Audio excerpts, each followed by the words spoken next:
Hello and welcome back to Parley, a show where you folks support the other stuff I make by paying me monthly to talk about the topic of your choice.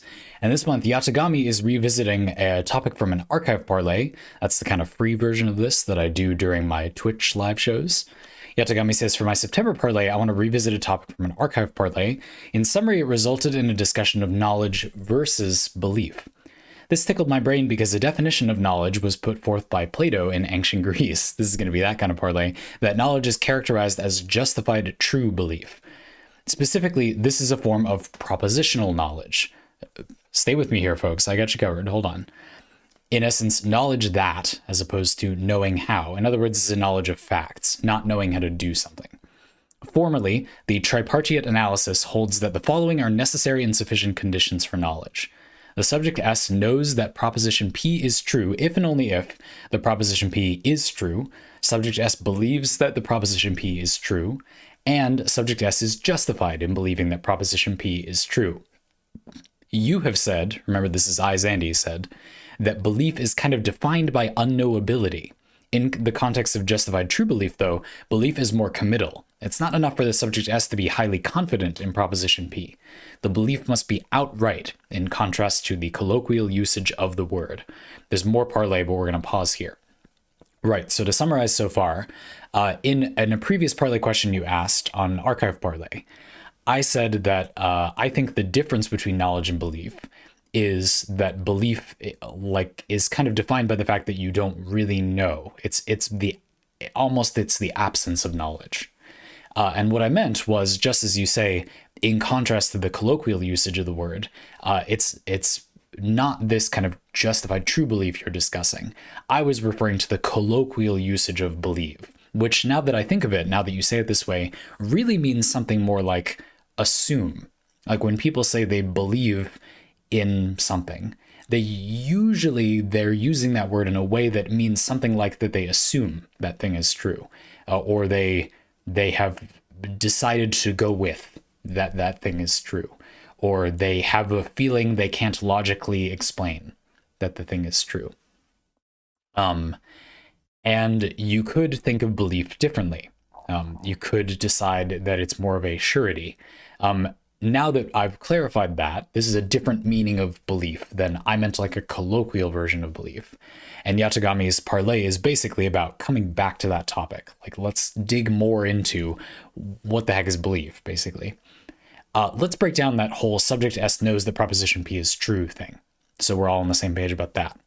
So, as Yatogami wrote, subject S, Zandy, knows that proposition P, that the sun will rise, is true if and only if, one, this proposition P is true. Well, the philosopher in me wants to say, you can't, you stop you right there. We can't really know anything in the first place. But okay, so if the sun does indeed rise. So, okay, it's true. Condition number 2. Subject asks Zandy, believes that the sun rises. I do think that happens. And then number 3, Zandy is justified in believing that the sun rising is a thing that happens. Again, this is just a simple example. It might not be perfect philosophically, but it helps people hopefully digest the idea of what these conditions mean. Because the weird one, I think, is that justified bit, where it's like, what do you mean? You know, that could mean a lot of things. The way I am currently thinking of it, there's more of the parlay, but the way I'm currently thinking of it, as not a student of Plato at all, is that it means basically that there is like a good reason, I guess, that sounds so informal, why you think that thing is that way. So in other words, I believe that the sun rises because I have seen it happen over and over again, and I have a basic understanding of why that's happening, like from a physics perspective. I can kind of explain why it happens, and I've experienced it many, many, many, many times. It seems like I'm justified in believing that at least as much as pretty much everything else I know. Maybe it's not true, but I clearly do not know anything if it's not true. So it seems to be justified. It seems to be true. I believe it. That's my understanding so far. Let's read more of the parlay. But does that all make sense?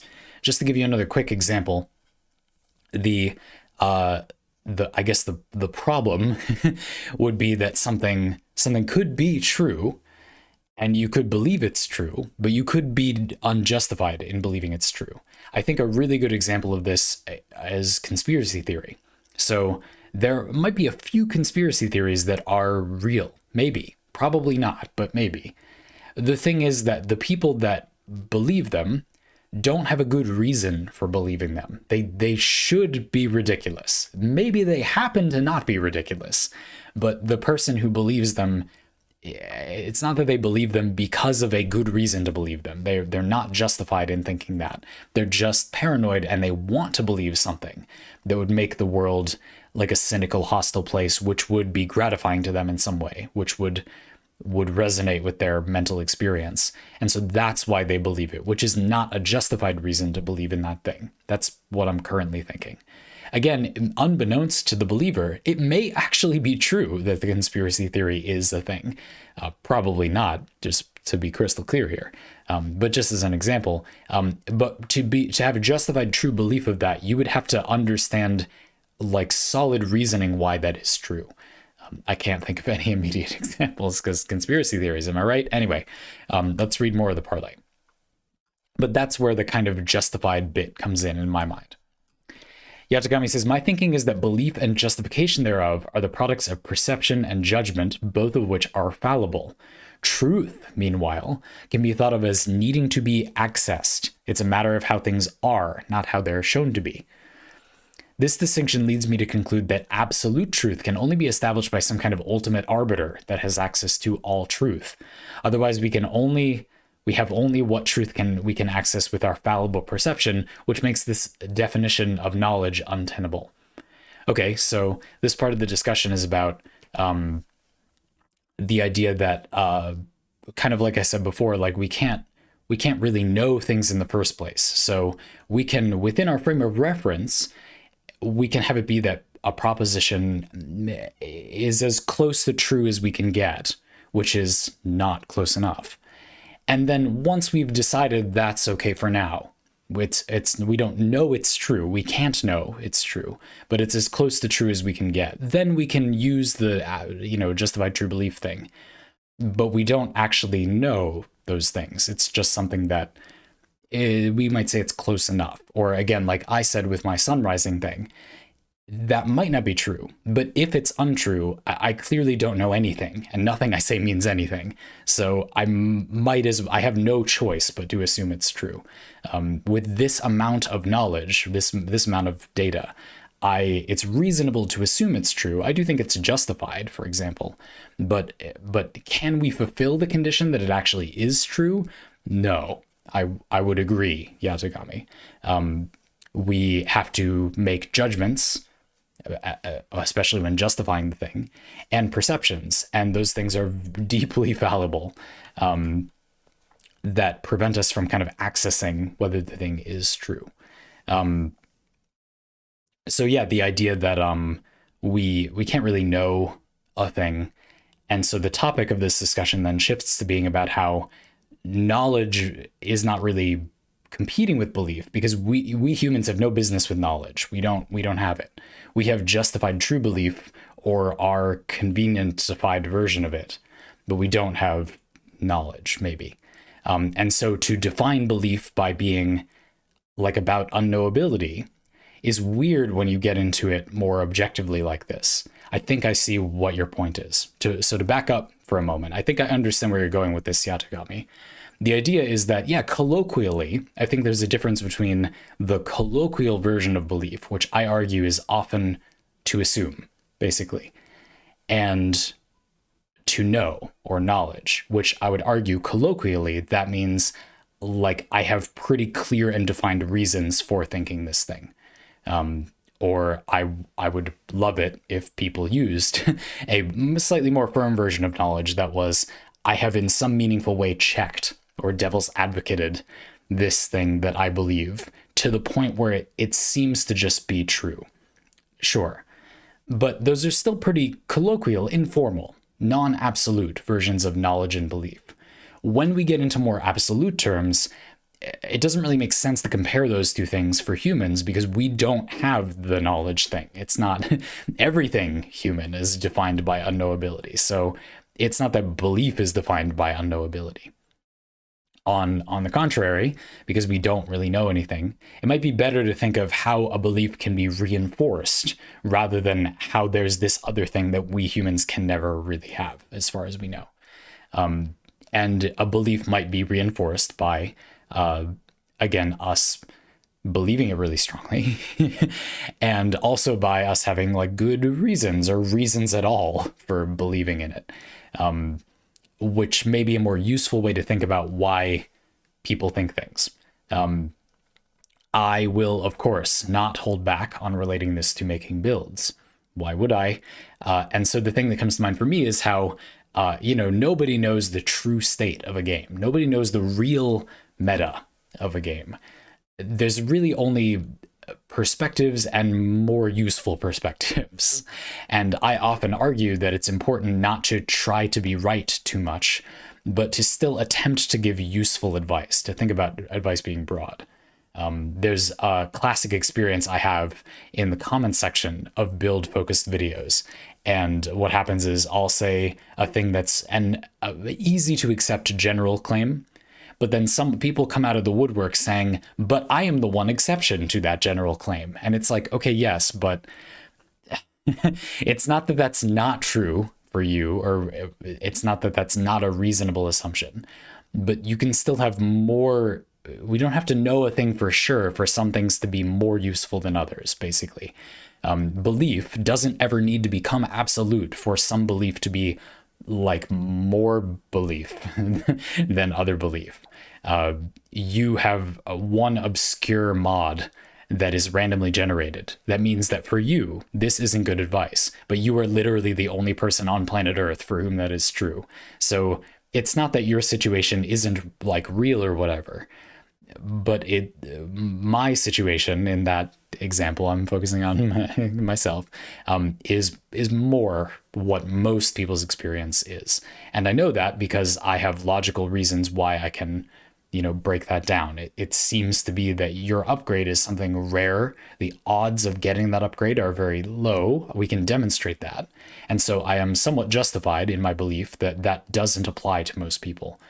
So I have a more justified, more true, still just belief that my perspective is more valid for discussing these build videos, because I'm not trying to have it be my perspective. I'm trying to make it be everyone's. Just in that one simple example. I mess that up all the time, by the way. It's really all of you that keep me effective about that. Anyway, I feel like I'm on the same page with you a little bit. There's this interesting way that can be helpful for discussing these games, where it's not really about the right answer anyway. We can't really know a universal thing about these games. It might be useful to focus more on, but just why do we think this thing about this game? What is motivating that thought? And indeed, I think for many people, it's not that someone's going to have a better reason than you. It's that a lot of the time when you look, not much at all is motivating why people think a way about a game. And so that can be a useful rhetorical tool, sure. Yatogami continues. Compare and contrast mathematics, which can be broken down into and built up from axioms, building blocks that we assume are defined to be true. By inferring relationships between these blocks, entire fields of mathematics can bear truths that are detached from the living world in which we perceive and act. We can kind of know things in mathematics because we do have an absolute perspective where we can access all knowledge, because we made it up in mathematics to some extent. Also consider how what people have known as truth has evolved in time, for example, in astronomy and physics from antiquity to the modern day. Sure, that's a good example. Yatogami says, one parting subject, and the reason why I embarked on this exploration of knowledge to begin with, is that Yatogami holds that the act of lying is the combination of an intent to deceive and falsehoods. Certainly non-falsehoods told without the intent to deceive are true. However, we might define or arbitrate truths. Falsehoods without intent to deceive are merely misinformation or incorrectness. But what about non-falsehoods told with intent to deceive? We have a term for this in English, lying by omission. Yet this descriptor is unsatisfying to me. It points to a species of deception that is distinct from telling falsehoods with the intent to deceive. That much seems evident. I think that ought to point to a distinct term, when speaking in the strictest sense, though at the time of writing I have not committed to one. This part confuses me, so let me break it down a little bit. This is definitely a very different purpose than what I saw in this discussion about how, since we are often in game analysis with something that has an infinite creative bosom of possibilities, we're talking about relative truth or utility is often how I think of it. I usually say that a piece of advice that I argue to be more general is more useful. It doesn't matter whether it's more correct, but it is more useful because, and then I give reasons why I think that. And then it has to hold up to scrutiny, and hopefully people use it if it's helpful and not if it isn't. And I feel like this is a helpful place to focus on that, how maybe it's less helpful to focus on what is true about these games because that is not knowable anyway. We can't build games with lots of different options are a great example of where we can't really access all knowledge. That would be simulating all builds in that game. You just can't do it usually. And so we have to value advice for being relatively more justified true belief rather than true or knowledge, basically. But you have a very different purpose in mind, thinking about things being correct information and how when you provide information to someone, the motivation behind it kind of matters. For example, I would argue, using my conspiracy theory example from earlier in the parlay, that if somebody believes in a conspiracy theory, the conspiracy theory is actually true, but they're not justified in their belief of the conspiracy theory. I would argue that them saying the conspiracy theory is true is false, because the truth of the conspiracy theory is its justification or the reasoning for it, right? Things aren't like outside of their context. Most things are just nonsense. I'm trying to think of a better example. But basically the idea that when you say something that is true, but you say it in a way that is false, that is different than if you just said it in a way that was true. Even if the thing is still true either way, I feel like it matters what context the speaker has. Not even necessarily the intent of the speaker, just whether they know it for a true reason or happen to have the right information, but it's for the wrong reason. Again, a lot of the time, the context is all that matters. Like, the government of the United States is nasty and corrupt. What really matters is where and why and how, not whether it is. It doesn't really matter whether we confirm whether it is. Functionally, it pretty much is. That's a matter of interpretation anyway, subject to our own judgment. Like Yatogami said, we can't really ever know that anyway, because in the first place, there is really no set definition of what corrupt is. So we can decide freely, you could almost say, whether it is true that the government is corrupt or whatever. It doesn't really matter. What really matters is why or how, in what way. And if we were to say that it is this way, but for a reason that doesn't line up with reality and doesn't attach to anything, as no utility, that would be as untrue as if we made a claim that wasn't actually true. Because the only thing that really matters is kind of why, how, the context, I think. And so to me, this idea of lying being a combination of the information, but also how it's presented makes total sense, because most of the time the information doesn't mean much outside of the context in which it's spoken. The lack of context or the way it's worded, or humans getting so much information out of body language and tone and etc. And so of course it matters a lot how the information is communicated, even beyond deciding that intent matters. It could just be that the information is delivered in a way that isn't as favorable to the listener. Think about people confessing to their crush and saying so in a way that is like nice or not. we as a culture certainly believe that it matters a lot how you say those things, how you ask someone to marry you, for example. Whether or not it actually does statistically work out that way, who knows? It probably does do something.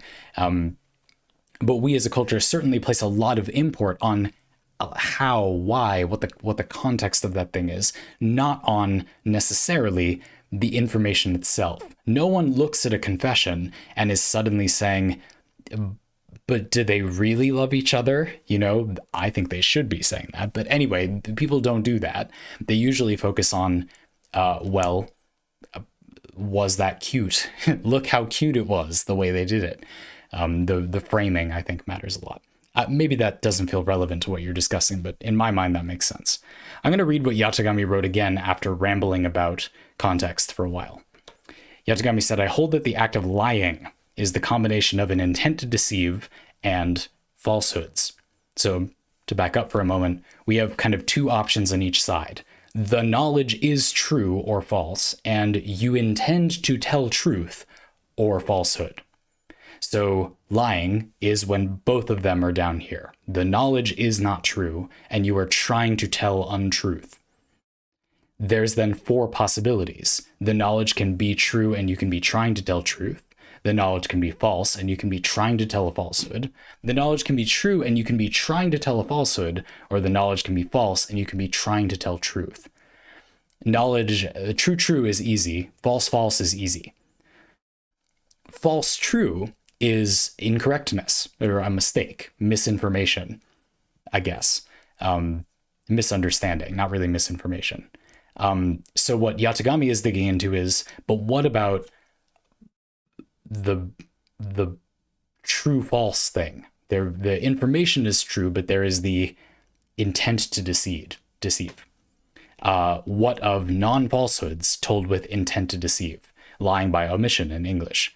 And you said you don't like that descriptor. It points to a species of deception that's distinct from telling falsehoods with the intent to deceive. That's good, but that maybe should have a distinct term rather than just lying a different way. Sure. Let's give some examples of doing this thing, of telling a non-falsehood with the intent to deceive. Again, I think, this is why I was going on about context, that this is mostly about framing. You can give information at a certain time to paint a different picture of something. We all know about times that we were taught a complicated subject and it was oversimplified temporarily, and then that complexity was added back in once it wasn't the most confusing thing ever, or whatever. You can also think of times when you were given a piece of true information at a time when it was a bit much. Maybe somebody, hopefully you can't think of this actually, somebody told you maybe bad news or good news or something at a time that was frustrating. Again, hopefully you haven't experienced with this, but maybe let me construct an example.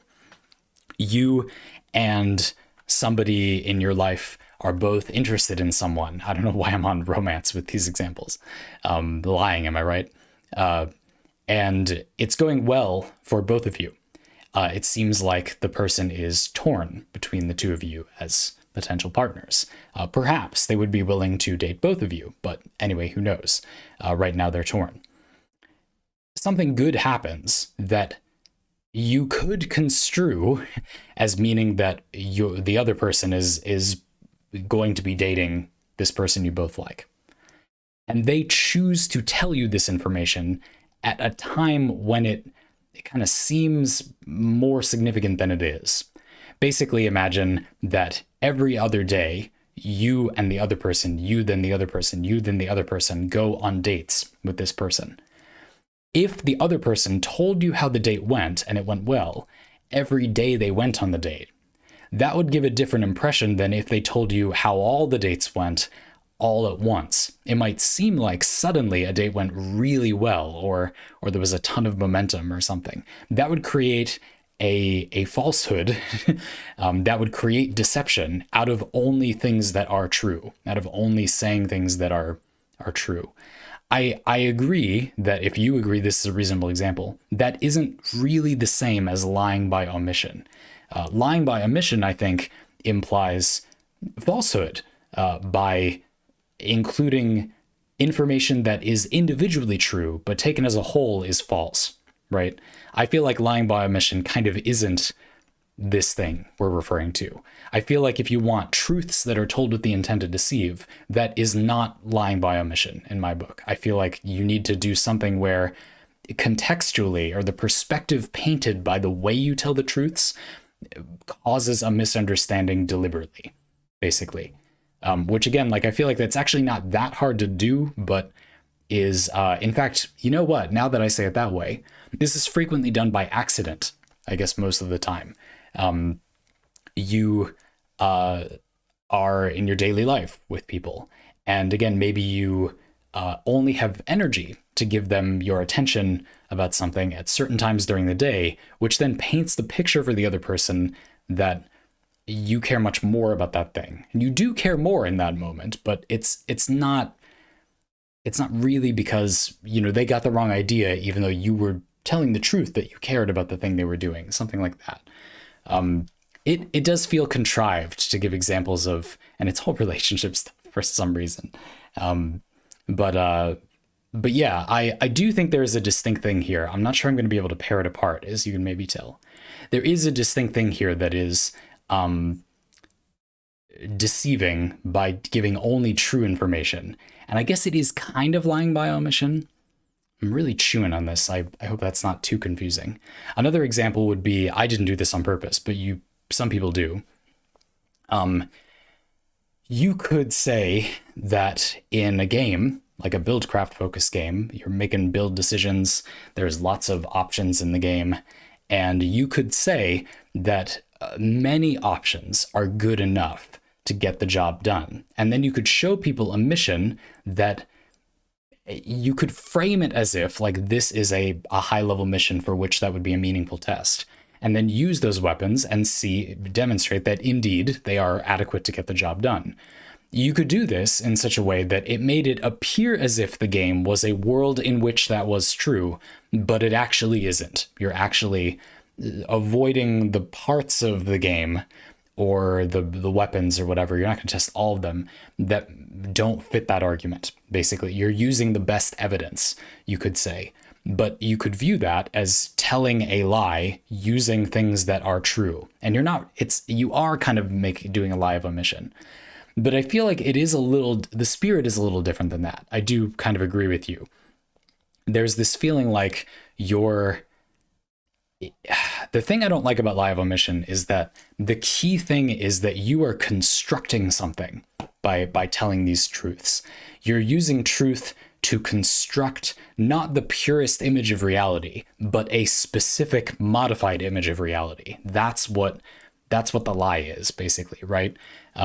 I think, for example, that maybe white lies, or the concept of lying in such a way as to paint the truth, is not really lying in a certain perspective. Like, morally, you are in pursuit of truth, and the way that makes things seem, that lines up the listener's perspective with what is true as closely as possible, may be for you to rewrite events slightly. For example, I think usually people don't do that. That's too much power for anyone to handle. But the idea that if you write an autobiography, you might modify events in the person's life because it makes a better story. Well, a better story might be a lie, but you could modify events so that they're more comprehensible. You could simplify so the person reading the book follows along and comprehends what happened without it just being needlessly confusing. You see what I mean? I would argue that's kind of not a lie. It doesn't matter anymore, except for the reader's comprehension, exactly how the things happened. So modifying exactly how the event occurred only for the purpose of painting the true image of reality as clearly as possible seems to me to be truth. And you can do the opposite. You can tell only things that are true. You're not writing things that didn't happen to paint truth. You're writing things that did happen, but in such a way as to paint deception. And again, I do feel like the term lie of omission doesn't fully capture that concept. It's not just that you're not including the things that go against your argument. It's that including a certain set of things kind of it makes them more than the sum of their parts. That's what it is. That's what I've been trying to get at. This is going to be the end of the parlay, because you could go on this for a while to try to dig into this more, and I don't think I'm armed with the examples I need. But it's an interesting idea. There is something to constructing something more than just the pieces, and you're adding something. I hope that's what's clear, is that it's not just that if they knew everything, the true things you've told the audience would then be like diluted by the other true things, but you're just keeping those out. That's what a lie of omission is. It's that a lot of the time you are creating further meaning by showing them only a subset of things. Those subset of things mean something beyond what they would on their own, because they are all being told together. And you're doing that in a very specific way that creates meaning beyond what they individually mean, that is untrue. Like that isn't a real thing. You're not saying anything that is a deception, but you're creating new information that isn't true, I guess, or implied new information. There's a little bit of reading between the lines. This is close to a lie of omission, I think, or lies of omission generally also do this, but I feel like different ways of lying by omission can definitely cause more or less of this effect. This was a complicated parlay to get into, but I really am interested in this subject now that I understand. It was some work. Philosophy is often some work. But this is an interesting idea to me. It makes me think, I'll be 100% transparent with you, a lot about whether I do this in a way that is bad. I think, as I've been working on general build making discussion videos and my streams and stuff, I'm attempting to paint a way of thinking about making builds in games that I believe is more fun. But it may not be more true. I may, purely benignly, be using true things to construct a vision of this type of playing games that is more positive than it is, I guess you could say. That is, if you think this way, there will be some problems. But overall, if you focus on these things, suddenly this activity is a lot more positive than you might have at first thought it was, because it's being framed this way or that way. I'm not sure I agree that that's bad, just by the way.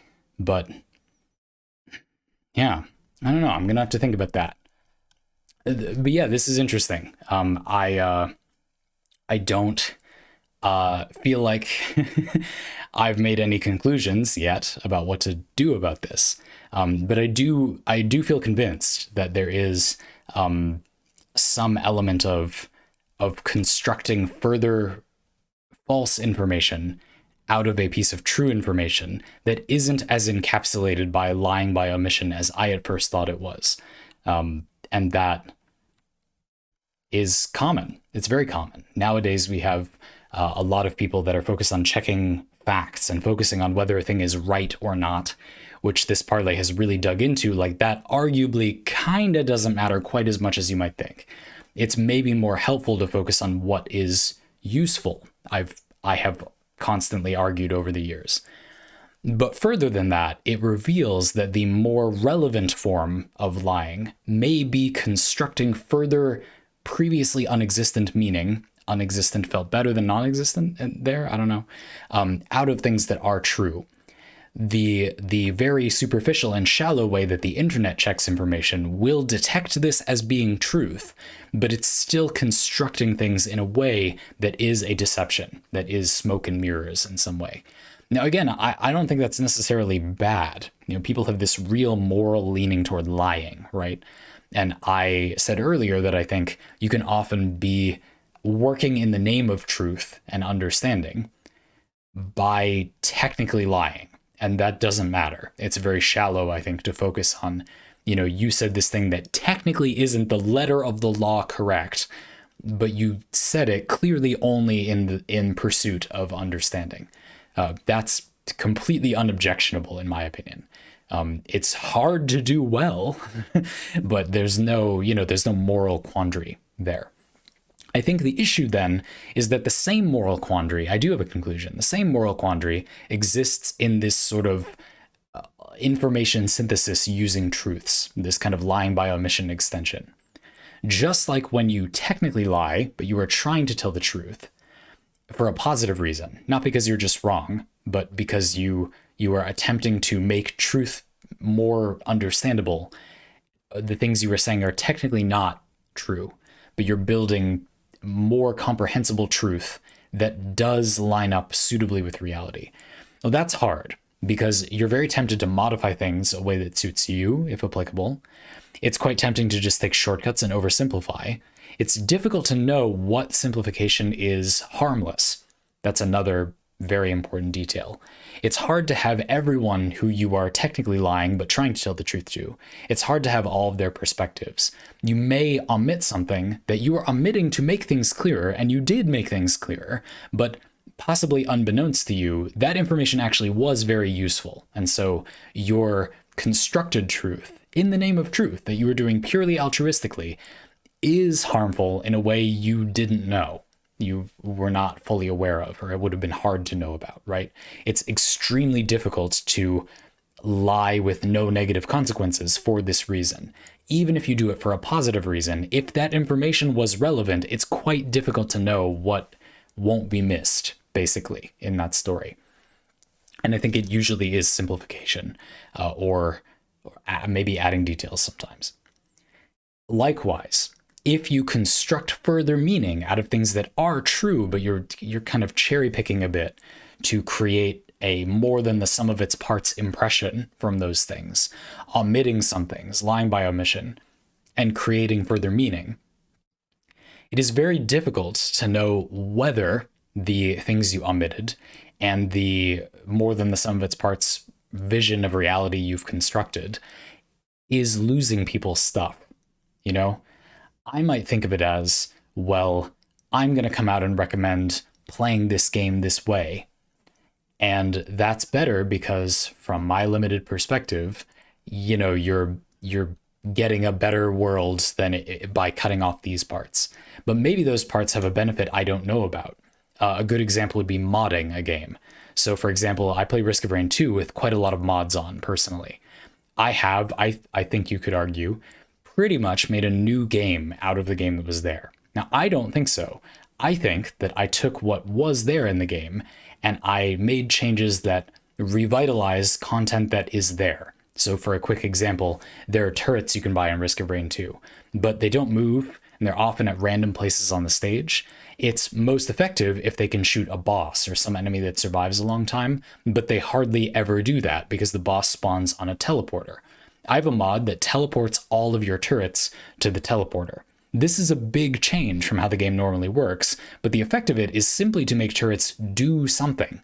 They become effective but not overpowered. They are useful where they really weren't before. Turrets are fairly bad usually in Risk of Rain 2, in my opinion. We'll get back to that. And I made a change that technically a fairly big new thing is happening, but it's not creating gameplay that wasn't there or intended, in my opinion. We'll get back to that in a sec.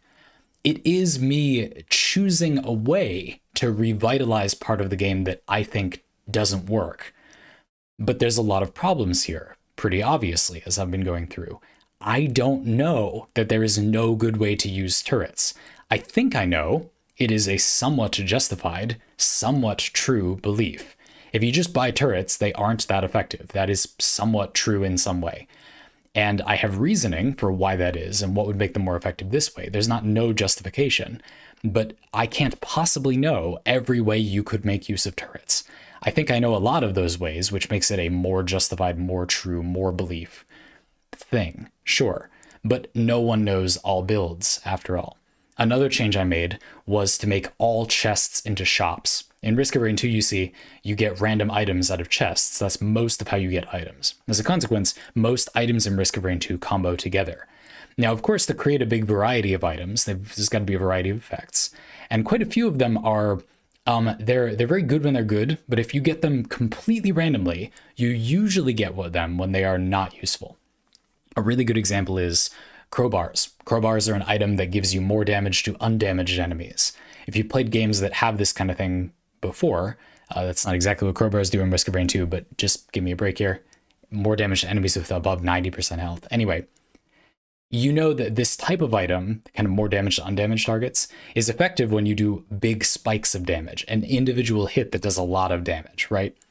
So unless you're playing a character that does that, this item usually does basically nothing. It gives you a tiny damage increase for an insignificant portion of an enemy's health.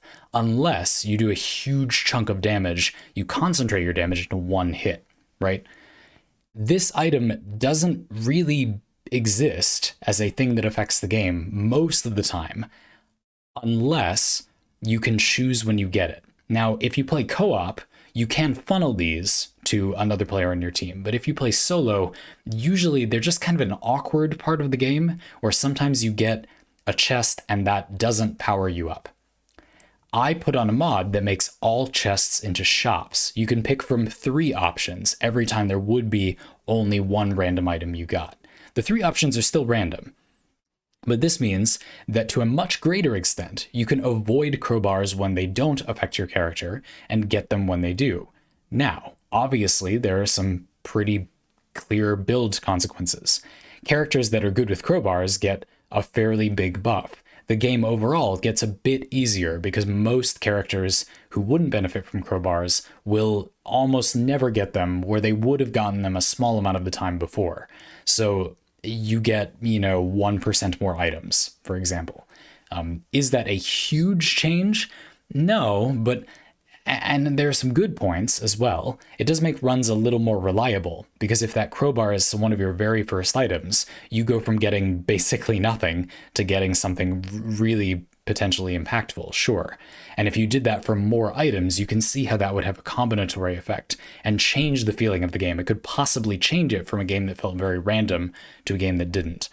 But by choosing to change this thing about this game that way, I need to be aware of all the different effects it has, and that's just not possible on some level.